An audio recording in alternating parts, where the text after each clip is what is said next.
বাংলাদেশ জাতীয়তাবাদী ছাত্রদল সমর্থিত প্যানেলের যিনি সহসভাপতি হিসাবে, অর্থাৎ যেটিকে আমরা সংক্ষেপে বিপি বলে থাকি, সেখানে ছাত্রদল সমর্থিত প্যানেল থেকে নির্বাচন করবেন বাংলাদেশ জাতীয়তাবাদী ছাত্রদল চট্টগ্রাম বিশ্ববিদ্যালয় শাখার সাংগঠনিক সম্পাদক জনাব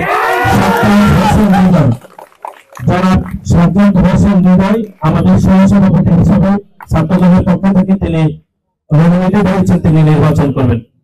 এবং সাধারণ সম্পাদক হিসেবে নির্বাচন করবেন মোহাম্মদ সাফায়াত হোসেন।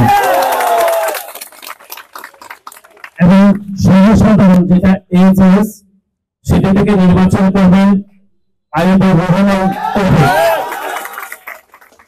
এরপর সম্পাদক বলছে খেলাধুলা ও ক্রীড়া বিষয়ক সম্পাদক আজহারুল ইসলাম বিপ্লব, সহ খেলাধুলা এবং ক্রীড়া বিষয়ক সম্পাদক জয় বড়ুয়া, সাহিত্য সংস্কৃতি ও প্রকাশনা বিষয়ক সম্পাদক মোহাম্মদ মুজাম্মেল হক হৃদয়, সহ সাহিত্য সংস্কৃতি এবং প্রকাশনা বিষয়ক সম্পাদক শহীদুল কায়সার, দপ্তর সম্পাদক তহিদুল ইসলাম ভূঁইয়া।